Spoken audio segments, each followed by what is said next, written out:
Assalamualaikum warahmatullahi wabarakatuh. Salam sejahtera untuk kita semua. Selamat datang di channel Panji Faisal Muhammad. Kali ini saya akan membahas kemampuan kuantitatif TPS UTBK 2020. Dijamin bisa. Nah, tentu bagi adik-adik yang sudah pernah melihat soal TPS UTBK, itu pasti menemukan salah satu tipe soal seperti ini. Yang mana katanya sini yang paling dihindari untuk dijawab karena satu susah, kedua ribet, yang ketiga ragu jawabannya mana yang tepat. Oke, kakak akan kasih tips di video kali ini. Oke, baiklah, kita coba ya. Nomor 1, tips dari kakak ketika ketemu tipe soal seperti ini, jangan ambil pusing. Yang pertama, kita langsung coba pernyataan 1. Apakah sudah cukup atau belum? Begitupun yang kedua, terpisah dengan nomor 1, cukup apa tidak pernyataan yang kedua ini. Nanti bisa kita simpulkan. Yang pertama cukup, yang kedua cukup, berarti terpisah. Jawaban D. Kalau yang pertama cukup, yang kedua tidak cukup, A, dan sebaliknya B. Oh, kalau misalkan dua-duanya tidak cukup, berarti kita coba secara bersamaan. Kalau berhasil C, kalau gagal E. Begitu kan? Jadi tidak usah membuat pusing, langsung kita saja kerjakan nomor 1. Jika N merupakan bilangan bulat dan 10 kurang dari N kurang dari 15, berapakah nilai N? Langsung kita coba di pernyataan pertama. N merupakan faktor dari 143. 143 itu bisa kakak tulis menjadi 11 dikali 13 ya. Yang artinya N ada dua kemungkinan, 11 atau 13. Nah, maka pernyataan 1 belum cukup. Oke. Pernyataan 1 belum cukup karena masih ada dua jawaban. Lanjut ke pernyataan yang kedua. N merupakan faktor dari 187. 187 kakak bisa tuliskan menjadi 11 dikali 17. Nah, dari sini kita dapat bahwa hanya satu nilai N ya yang memenuhinya itu 11. Nah, begitu. Maka sudah pasti bahwa pernyataan 2 itu cukup. Tapi pernyataan 1 tidak cukup karena masih ada dua jawaban. Oke, maka jawaban yang tepat adalah B. Lanjut ke nomor 2. Perhatikan gambar di bawah ini. Nah, ini pun tips ya. Kalau di geometri sesungguhnya adalah kita tidak boleh memakai prasangka, tidak boleh pakai perasaan. Apa yang kita lihat belum tentu benar, kita harus mengikuti informasi di soal. Namun, khusus untuk soal ini dan TPS berikutnya nanti akan ada asumsi yang biasa kita kerjakan. Ketemu soal seperti ini, yang sering ditemukan adalah L1 sejajar L2. Nah, itu walaupun tidak ditulis, tapi kita buat soal itu simple. Karena kalau tidak sejajar, maka soal ini tidak bisa dikerjakan. Baiklah, kita coba pernyataan yang pertama. Y sama dengan 70. Y sama dengan 70. Maka berapakah nilai Z? Nah, kalau teman-teman ingat, di materi tentang sudut ini, ketika ada dua garis yang sejajar, dipotong oleh satu garis transversal, maka akan didapat setidaknya 3 sifat ini, yaitu sehadap, yang kedua berseberangan, baik luar maupun dalam berseberangan, atau yang ketiga sepihak, baik luar maupun dalam.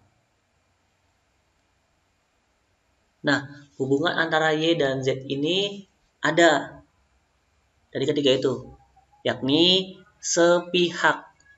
Apa katanya?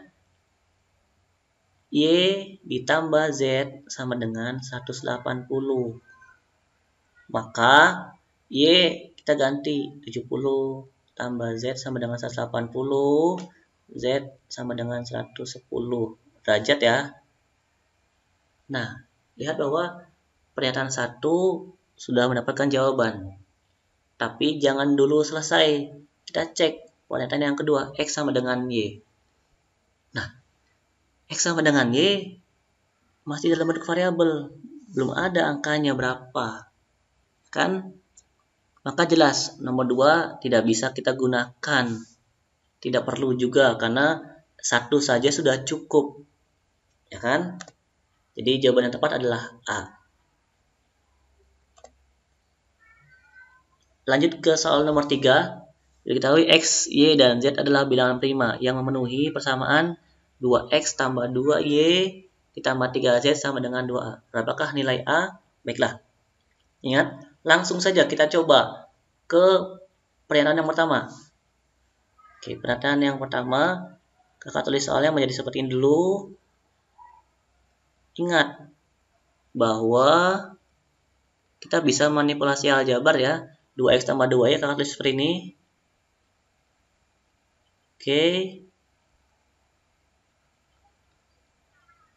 X tambah Y 8 ya. Dikali 2 langsung jadi 16 ditambah 3Z sama dengan 2A.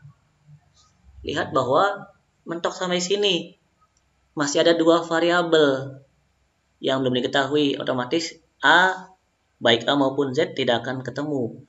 Maka kita lanjut ke pernyataan yang kedua. Pernyataan 1 jangan dihapus, biarkan saja. Barangkali terpakai. Yang kedua, tulis ulang soalnya 2X ditambah 2Y ditambah 3Z sama dengan 2A. Oke. 2X ditambah 2Y dikurangi Z sama dengan 14. Kebetulan banget nih, bisa langsung kita eliminasi, kurangi.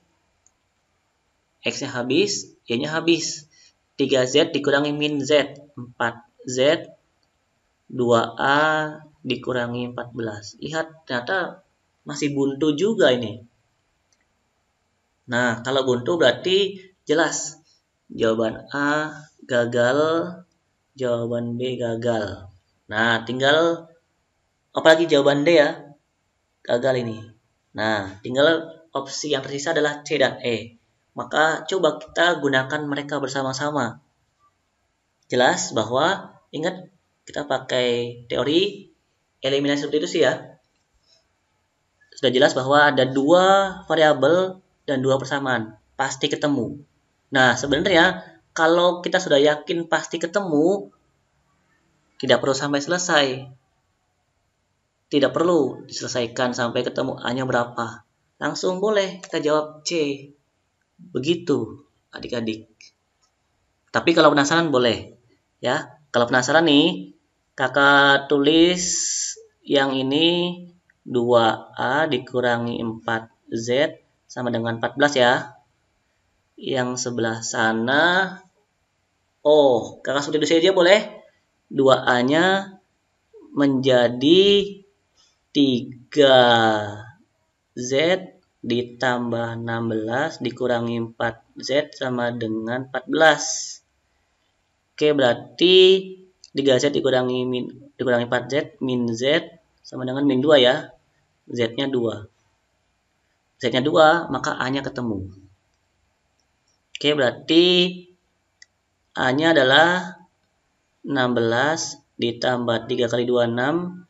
2A 22 sama dengan 2A, A sama dengan 11. Nah, ingat ya, tuh sudah ketemu kok. Jadi ingat teorinya bahwa kalau ada 2 variabel, maka kita butuh setidaknya 2 persamaan yang berbeda. Nah, itu jadi sebenarnya sampai sini ingat nih, sudah ketemu jawabannya. Kita nggak usah menyelesaikan itu, yang penting teori kita kuat. Kita ingat betul-betul apa itu bunyi teorinya. Baiklah, lanjut ke nomor 4. Diketahui X, Y, dan Z adalah bilangan real yang memenuhi X tambah Y tambah 2Z sama dengan A. Berapakah nilai A? Oke, ingat ya, langsung saja kita coba pernyataan yang pertama. X tambah Y tambah 2Z sama dengan A. Kakak bisa tuliskan menjadi seperti ini ya. X tambah Y tambah Z tambah Z sama dengan A. Kalau ada perkalian, maka kita tulis penjumlahan berulang. Kalau ada perpangkatan, kita tulis menjadi perkalian berulang. Oke, X tambah Y tambah Z, ada hasilnya 9 tambah Z sama dengan A. Oh, ternyata masih mentok nih. Apakah sama seperti nomor sebelumnya? Kita cek ke pernyataan yang kedua. Oke, pernyataan yang kedua berbunyi, tulis soalnya. Oke, pernyataan yang kedua bentuknya seperti ini. Boleh kakak jadikan Y sama dengan ya Z plus 1 supaya bisa disubstitusi ya, substitusi ke sini. Jadi X ditambah Y nya kakak ganti menjadi Z plus 1 ditambah 2Z sama dengan A, maka X ditambah 3Z ditambah 1 sama dengan A. Jadi kita dapatkan dua persamaan. Nah, ini pun sama. Kalau kita yakin dengan teori yang sudah kita pelajari, bisa langsung jawab. Apakah jawabannya? Jawabannya adalah pernyataan 1 dan 2 tidak cukup. Kenapa? Ingat teorinya. Ketika ada dua persamaan, maka kita butuh minimal, kebalik. Ketika ada dua variabel, maka kita butuh minimal dua persamaan. Nah, ini ada berapa variabel? A, Z, X. 3 variabel. Sedangkan kita cuma punya dua persamaan. Maka tidak bisa diselesaikan.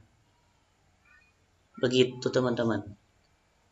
Oke, jadi ini tidak boleh dilanjutkan ya. Percuma. Jadi sebenarnya soal tipikal soal seperti ini tuh sangat mudah kalau kita kuat konsepnya. Tidak perlu diselesaikan sampai mentok, sampai ketemu jawabannya.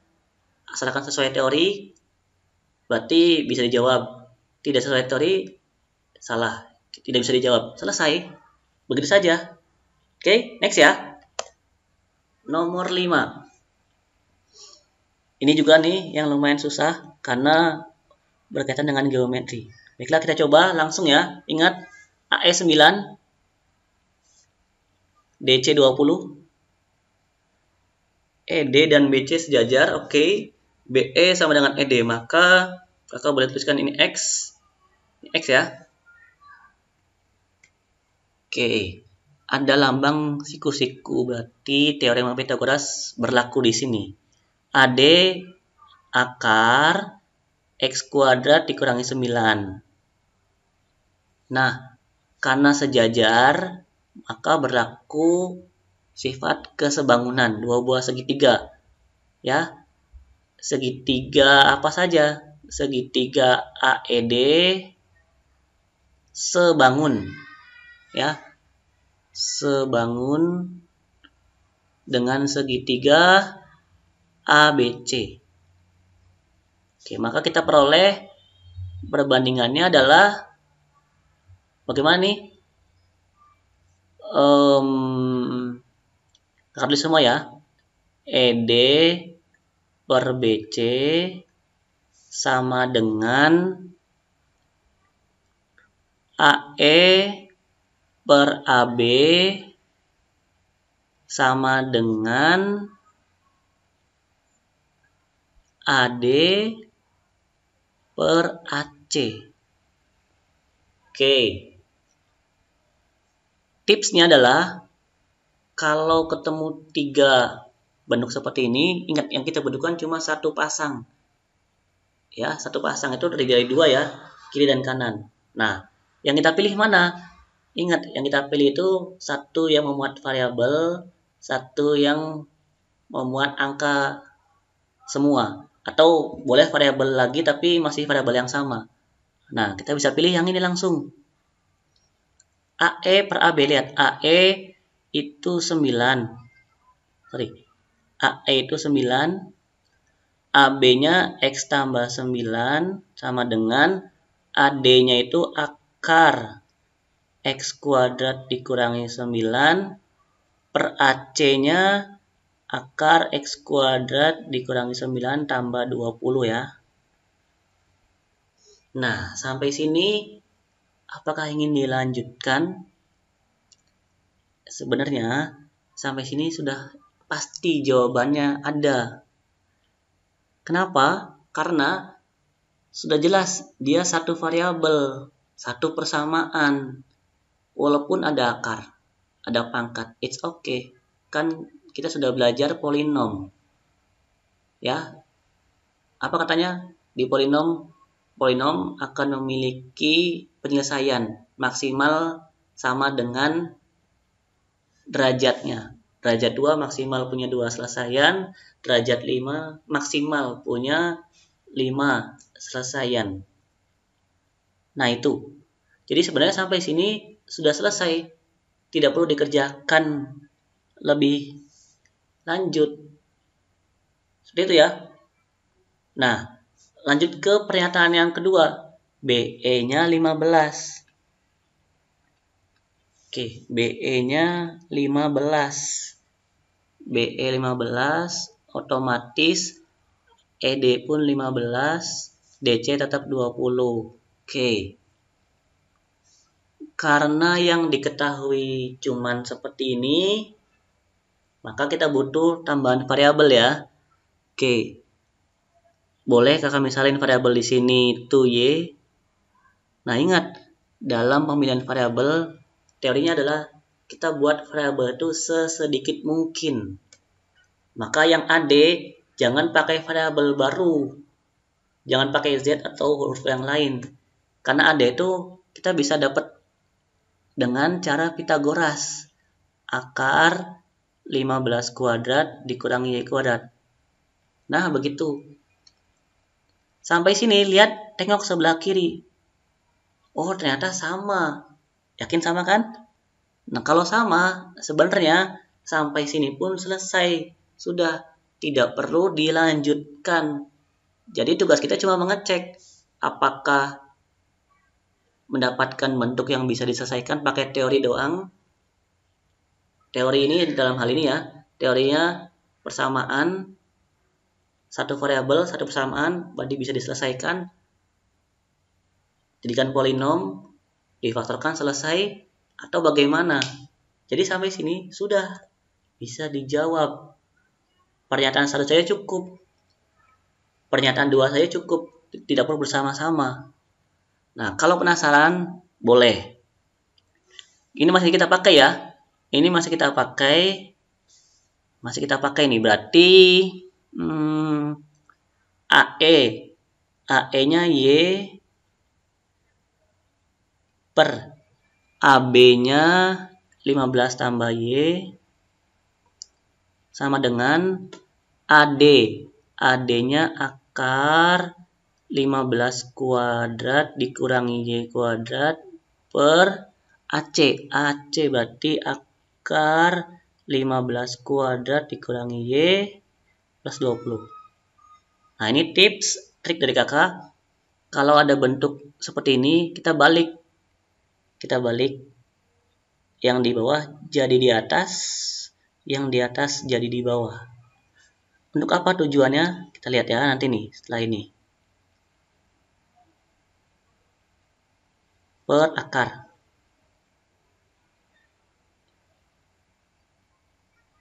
Nah, kenapa jadi seperti ini? Supaya kita bisa melakukan operasi pembagian V. Seperti ini nih. Nah, contoh ya, kakak punya 8 tambah 4 bagi 2. Kakak bisa hitung 8 dibagi 4, 8 bagi 2 tambah 4 bagi 2, seperti itu. Nah, biasanya trik seperti itu akan sangat berguna. Oke, berarti 15 bagi Y nggak bisa, tulis saja. Y bagi Y 1, akar dibagi akar 1, ditambah 20 akar 15 kuadrat dikurangi Y kuadrat. 1 hilang, coret.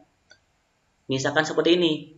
Ingat, kalau ada akar, kita kuadratkan supaya akarnya hilang. Maka sebelah kiri dikuadratkan langsung ya. Jadilah 225 per Y kuadrat sama dengan 20 kuadrat 400, yang bawah akarnya hilang. 15 kuadrat. Oke. Nah, ternyata ada yang kelupaan ya. Seharusnya sebelum dikuadratkan diperkecil dulu. Jadi kegedean angkanya. Oke, kita perkecil ya. Bagi 25 9, bagi 25 1, 25 40 kurang 25 15, 150 bagi 25 6. Oke, lupa, saya diperkecil dulu. Ada yang bilang sih. Oke, lanjut ke sini ya. Nggak muat nih. Tinggal dikali silang. Oke, berarti 9 kali 15 kuadrat ya. Berapa tuh? 9 dikali 15 kuadrat. Gede juga ya, udah tulis aja deh. 9 dikali 15 kuadrat dikurangi 9 Y kuadrat sama dengan 16 Y kuadrat. Duh, malas perkalian ah. Udah tulis aja. Kakak pindahin di 25 Y kuadrat. Gitu. Nah, inilah tips dari kakak.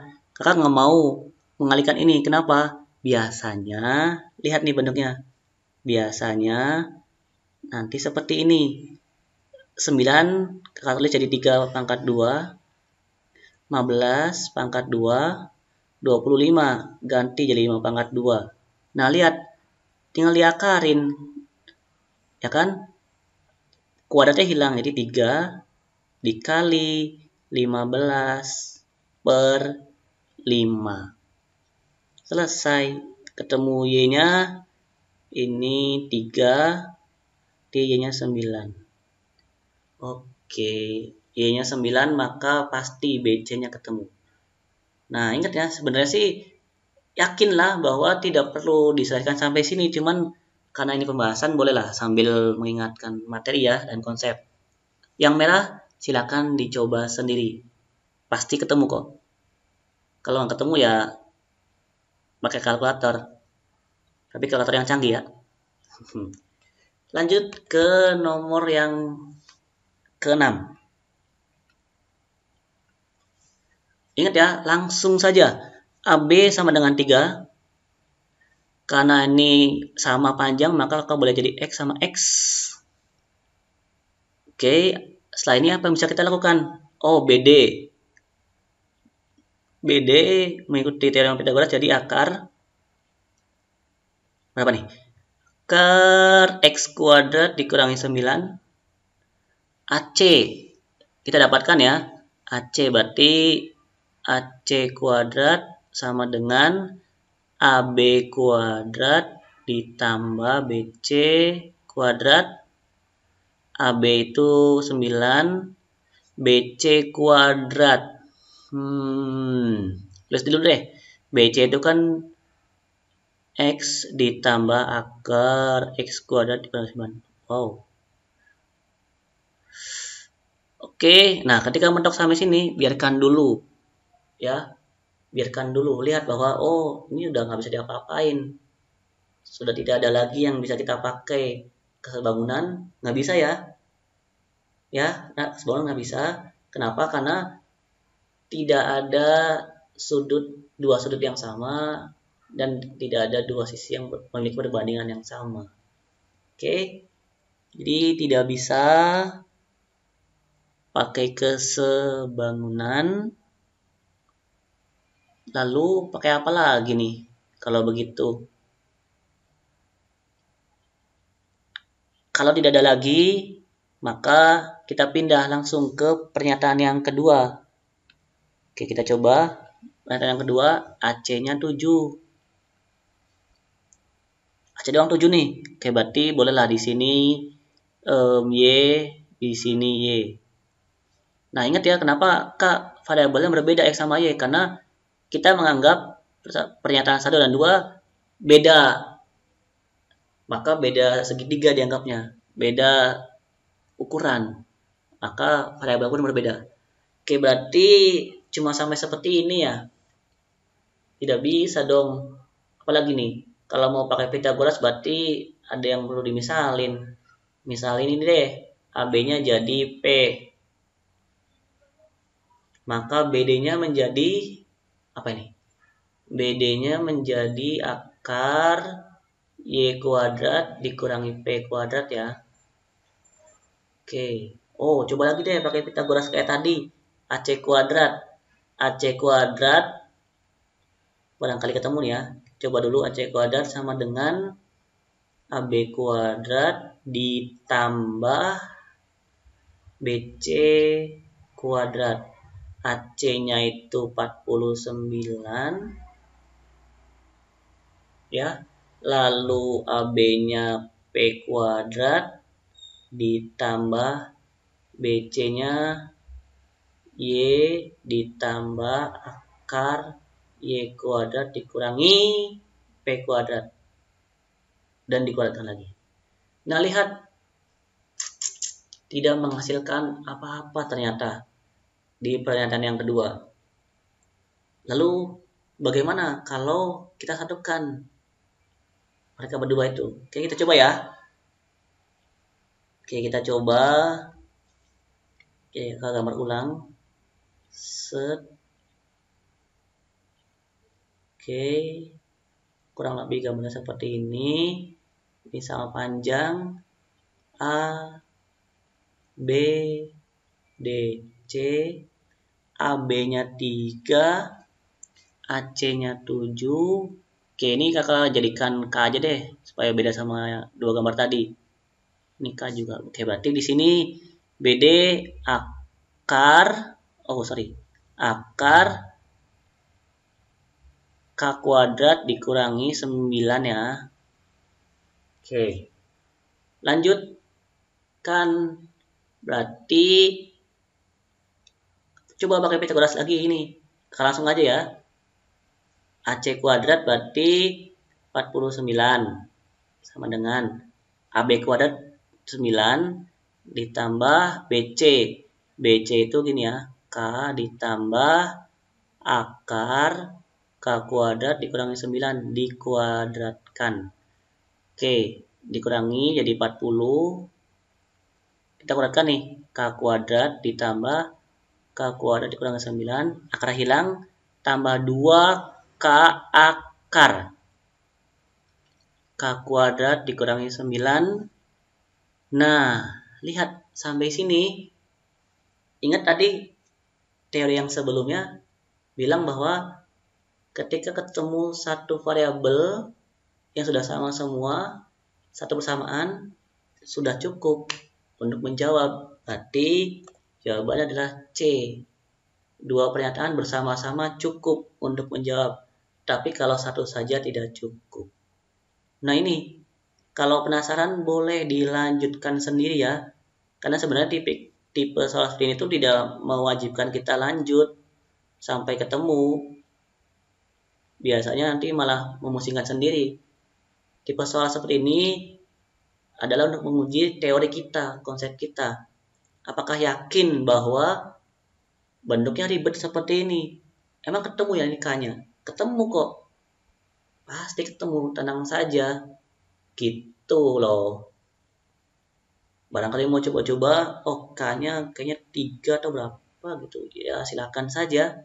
Ya, tapi kakak nggak mau coba-coba. Capek juga. Karena kakak sudah yakin. Satu variabel sama semua, satu persamaan, itu sudah cukup. Akan ketemu jawabannya. Walaupun harus sampai dengan bentuk polinom. Gitu kan? Oke, itu jawabannya. Oke, Oke, ternyata sudah selesai. Terima kasih sudah menonton channel ini. Silakan klik subscribe dan lonceng agar kakak semangat membuat videonya. Dan sampai bertemu di video yang berikutnya. Good luck. Gunakan waktu yang ada sebaik-baiknya. Okay, see you. Assalamualaikum warahmatullahi wabarakatuh.